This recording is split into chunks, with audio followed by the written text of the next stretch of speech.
Good morning class. Riddhi Chaudhary Mahavidyalaya से मैं आज आपके सामने बीए थर्ड सेमेस्टर में आज हमारा टॉपिक है आक्रामकता। ठीक है, तो आक्रामकता जिसे हम इंग्लिश में एग्रेशन बोलते हैं। जैसे देखिए, अगर हम समझें तो हमने हमेशा गुस्सा वर्ड सुना हुआ है, एंगर जिसे हम बोलते हैं। तो एंगर जो शब्द है वो शुरुआत होती है एक तरीके से एग्रेशन की।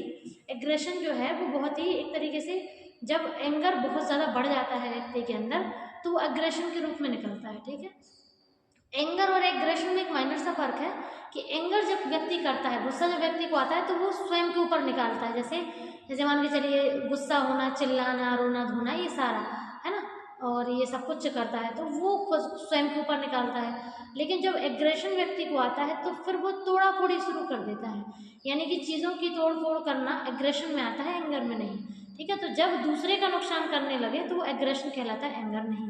ठीक है, तो एंगर और एग्रेशन में यही फर्क है कि जो एंगर होता है वो हमेशा स्वयं पर निकालता है व्यक्ति, उसका जो नुकसान होता है वो स्वयं के लिए होता है। लेकिन जो अग्रेशन होता है उससे दूसरे को नुकसान होता है, उसके सामने जो भी व्यक्ति होगा, कोई भी चीज़, ठीक है, तो उनको ही वो चीज़ हानि पहुंचाता है। तो एक तरीके से खतरनाक बिहेवियर है, क्योंकि इसमें व्यक्ति बहुत ज़्यादा गलत डिसीजन ले सकता है। ठीक है, तो यहाँ पर अगर हम बात करें डेफिनेशंस की, तो मिशेल का कहना है कि हमारे जिस भी व्यवहार में, जैसे मान के चलिए जो भी व्यवहार हमने किया है ना, और उस व्यवहार के आधार पर यदि हमारे व्यक्तित्व में आक्रामकता उत्पन्न होने लगे तो उसे हम आक्रामकता कहेंगे। ठीक है, तो ऐसे ही मिशेल की 1981 की डेफिनेशन है।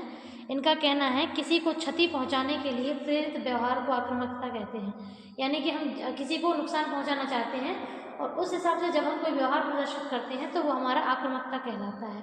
नेक्स्ट डेफिनेशन हमारे मायर्स की है।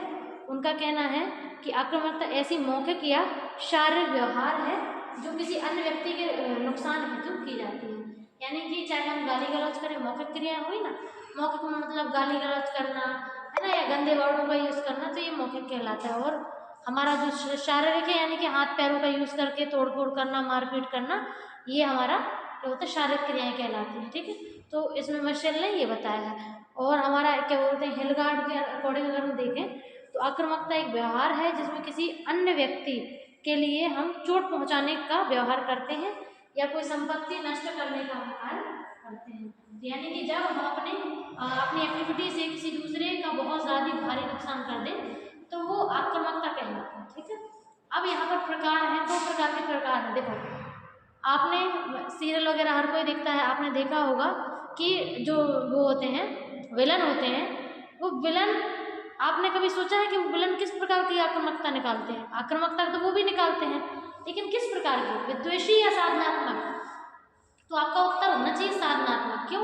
क्योंकि जो विलन होता है वो हमेशा बहुत ही सोच समझ के, प्लान करके, है ना, सारी प्लानिंग करके ही अपने एक्शन को वो करता है, क्या बोलते हैं, एग्जीक्यूट करता है। जो भी वो करना चाहता है, जैसे सामने वाले का जो नुकसान करना चाहता है, तो उसके लिए वो एक तरीके से क्या करता है, उसके लिए वो बिल्कुल पहले से पूरी प्री प्लानिंग, सब कुछ सोच समझ के उस काम को वो करता है। ठीक है, तो वो साधनात्मक होता है, यानी कि सोच समझ के बिल्कुल साधना में विलीन होके जब कोई व्यक्ति अपने व्यवहार को वो कर देता है एग्जीक्यूट, ठीक है, तो वो हमारा एग्रेशन साधनात्मक वाला बन जाता है। ठीक है, सेकेंड है विद्वेषी आक्रामकता।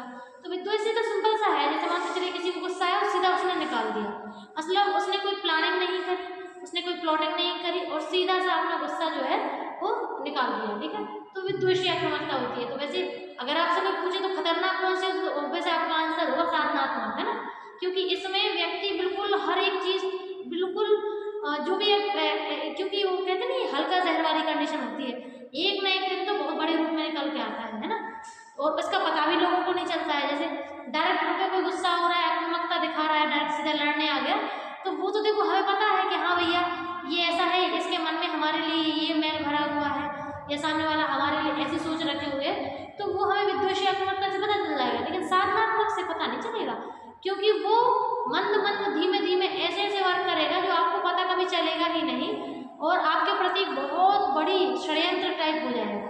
ठीक है, तो एक तरीके से ये भी आक्रामकता के दो प्रकार हैं। ठीक है, जिसमें एक क्विक एक्शन होता है और इसमें स्लोली स्लोली होता है। ठीक है, तो अब हम बात करें प्रकृति की, तो आक्रामकता की प्रकृति कैसी है? तो इसमें पहला होता है कि आक्रामकता हम किसे कहेंगे, जो उद्देश्यपूर्ण व्यवहार होता निश्चित कर लेते हैं और उसको पूर्ण करने के लिए हम किसी व्यवहार को करते हैं, तो आक्रामकता यदि उसमें होती है तो ये उद्देश्यपूर्ण होता है।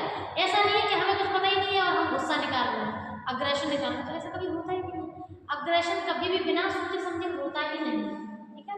नेक्स्ट है सार्वभौमिक गोचर। अब ऐसा तो है नहीं कि अग्रेशन जो है वो केवल एक ही इंडिया में, एक ही देश में आता है, या फिर एक ही प्रकार के जेंडर में आता है, या एक ही प्रकार की उम्र में होता है। ये तो हर एक एज में, हर एक देश में, हर एक व्यक्ति में, हर एक जेंडर में, सभी में होता है इनका। बस ये है कि किसी के अंदर अग्रेशन कम होता है, बहुत ही कम होता है, किसी के अंदर बहुत ही ज़्यादा मात्रा में होता है, ठीक है। तो ये हो गया। इसके बाद हम बात करें हानिकारक व्यवहार है, सही बात है, दूसरे को कोई फायदा तो होता नहीं है, हमेशा दूसरे को नुकसान ही होता है, या तो जान की या माल की हानि होती है। नेक्स्ट है पीड़ित व्यक्ति द्वारा बचाव। ऑब्वियस है, व्यक्ति बचाव तो करता ही है। अगला है सक्रिय निष्क्रिय। सक्रिय मतलब सीधा सा मारधाड़ करना, और निष्क्रिय मतलब चुप्पा बदमाशों के काम करना। और लास्ट है व्यक्तिगत भिन्नता। देखिए हर व्यक्ति जो है एक दूसरे से भिन्न होता है, हर व्यक्ति का अग्रेशन निकालने का तरीका अलग होता है।